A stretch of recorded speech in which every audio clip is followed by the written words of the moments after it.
कुंडलियाँ Girdhar कविराय part 2 प्रश्नोत्तर।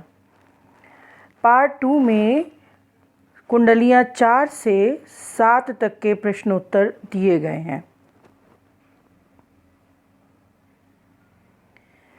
संकेत: साईं सब संसार में डैश डैश बिरला कोई साईं। प्रश्न 1, कवि यहाँ किस विषय में बात कर रहे हैं?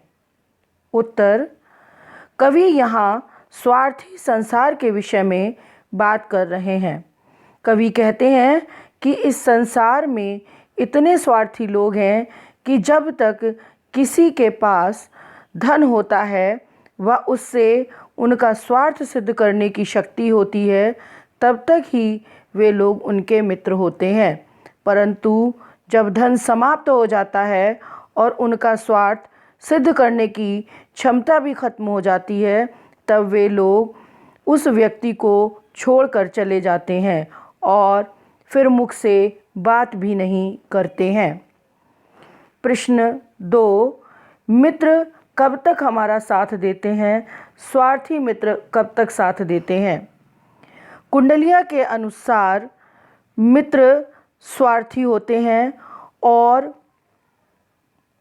जब तक किसी व्यक्ति के पास धन होता है और वह सब उन पर न्यौछावर कर सकते हैं, सिर्फ तब तक ही मित्र हमारा साथ देते हैं।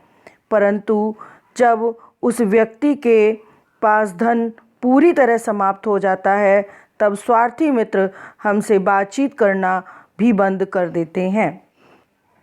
प्रश्न 3, सच्चे मित्र के संबंध में कवि ने क्या कहा है, समझाकर लिखिए। सच्चे मित्र के विषय में कवि ने कहा है कि इस स्वार्थी दुनिया में सच्चे मित्र बहुत दुर्लभ हैं।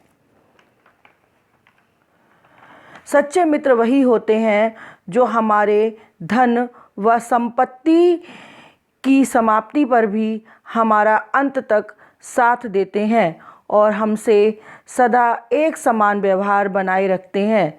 सच्चे मित्र बिना स्वार्थ के ही हमसे मित्रता करते हैं। प्रश्न 4, इस कुंडलिया से मिलने वाले संदेश के विषय में 50 शब्दों में अपने विचार लिखिए। इस कुंडलिया के माध्यम से कवि हमें संसार में स्वार्थी मित्रों के बारे में अवगत कराते हैं। वे कहते हैं कि यहाँ हर व्यक्ति स्वार्थी है और जब तक हमारे जेब में पैसे होते हैं, सिर्फ तब तक ही वे हमारे मित्र होते हैं, और जैसे ही हमारे पास धन समाप्त होता है, वह हमारा साथ छोड़ देते हैं। ये बिल्कुल सत्य है, क्योंकि वास्तव में संसार का यही व्यवहार और यही नियम है।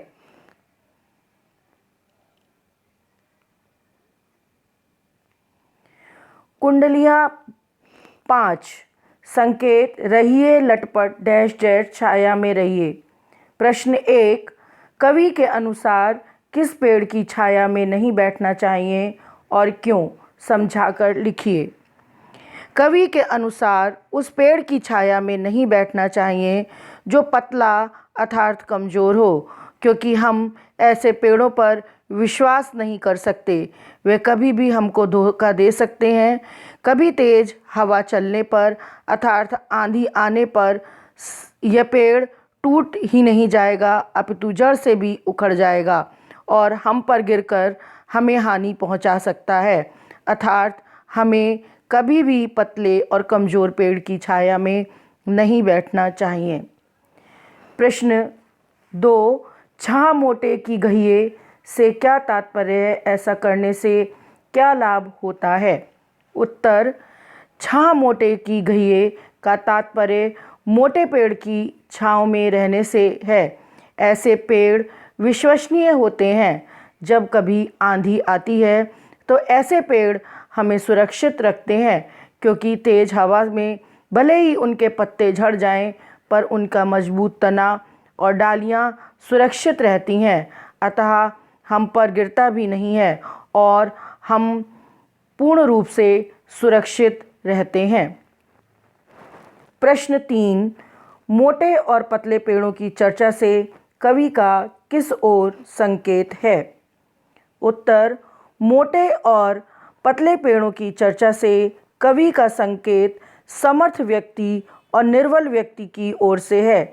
कवि इन पेड़ों के तर्क से हमें ये समझाना चाहते हैं कि हमें सदा समर्थ का सहारा ही लेना चाहिए और कभी भी निर्बल व्यक्ति पर विश्वास नहीं करना चाहिए, क्योंकि मुसीबत आने पर निर्बल व्यक्ति स्वयं अपनी ही रक्षा नहीं कर पाता तो वह दूसरों की रक्षा क्या करेगा। वहीं एक सबल व्यक्ति अनेक कष्ट सहकर भी स्वयं को भी सुरक्षित रखता है और हमें भी सुरक्षित रख सकता है।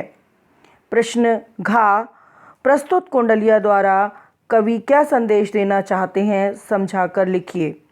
प्रस्तुत कुंडलिया द्वारा कवि हमें यह संदेश देना चाहते हैं कि हमें सदैव एक सबल व समर्थ व्यक्ति का आश्रय लेना चाहिए और कभी भी एक निर्बल व कमज़ोर व्यक्ति पर आश्रित नहीं होना चाहिए, क्योंकि मुसीबत आने पर एक समर्थ व्यक्ति स्वयं की भी रक्षा करता है और हमारी भी रक्षा करता है। वहीं एक निर्बल व्यक्ति कष्टों में ना तो स्वयं की ही रक्षा कर पाता है और ना ही दूसरे व्यक्ति की रक्षा कर पाता है। इस बात को सिद्ध करने के लिए हमें एक कमज़ोर वृक्ष व एक मोटे वृक्ष का उदाहरण दिया गया है।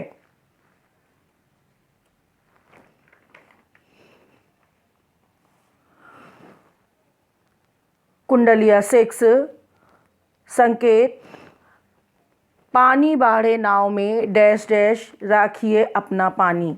कवि ने दोनों हाथों से कब क्या उलीचने की बात की है और क्यों?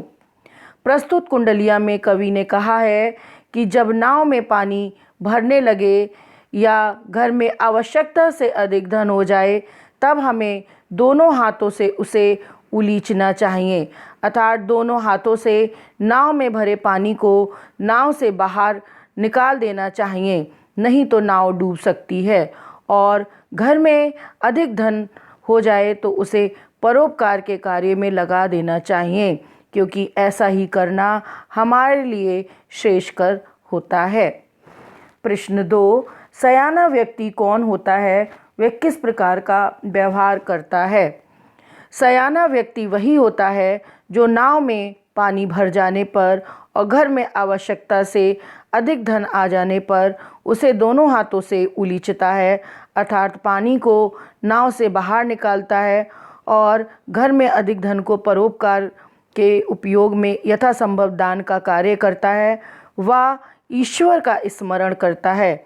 सयाना व्यक्ति हमेशा अपना आचरण अच्छा रखता है। प्रश्न 3, पर स्वार्थ के काज शीश आगे धर दीजिए, पंक्ति का अर्थ स्पष्ट कीजिए। पर स्वार्थ के काज शीश आगे धर दीजिए का अर्थ है कि परोपकार के कार्य यथासंभव करने चाहिए, अर्थात जितना हमारा सामर्थ्य हो हमें दान करना चाहिए। कवि कहते हैं कि जब नाव में पानी और घर में आवश्यकता से अधिक धन हो जाए तब हमें दोनों हाथों से उलीचकर बाहर कर देना चाहिए व ईश्वर का स्मरण करना चाहिए और आगे बढ़कर यथासंभव परोपकार करना चाहिए, भले ही उसमें हमको अपना शीश तक क्यों ना दान देना पड़े।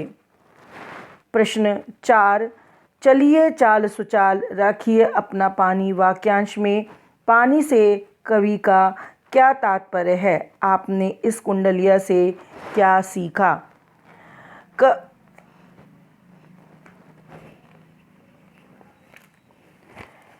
यदि घर में बहुत धन आ जाए तो दान पुण्य जी खोलकर करना चाहिए। सज्जन तथा बुद्धिमान व्यक्तियों के लिए यही उचित है।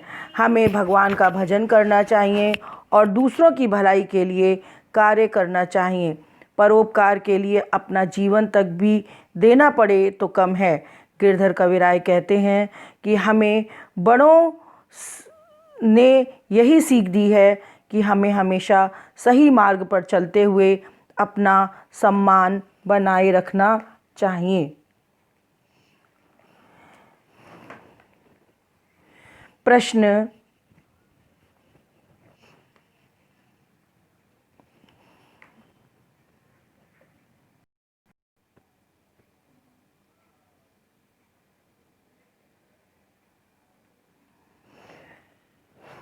कुंडलियाँ 7 संकेत राजा के दरबार में डैश डैश बहुरी अनखें हैं राजा। प्रश्न 1 राजा के दरबार में कहाँ नहीं बैठना चाहिए और क्यों, स्पष्ट कीजिए। उत्तर राजा के दरबार में हमें कभी ऐसे स्थान पर नहीं बैठना चाहिए जहाँ से कोई उठा दे। हमें अपने स्तर के अनुसार ही स्थान ग्रहण करना चाहिए। यदि कभी हम ऐसी जगह बैठ जाएं और कोई उठा दे तो हमें बिना कुछ कहे वहाँ से उठ जाना चाहिए और अपनी गलती को मान लेना चाहिए। राजा के दरबार में कुछ नियम होते हैं जिनका पालन करना एक सभ्य सज्जन व्यक्ति का कर्तव्य है। प्रश्न 2 कवि ने राजा के दरबार में कब बोलने और कब ना बोलने की सलाह दी है।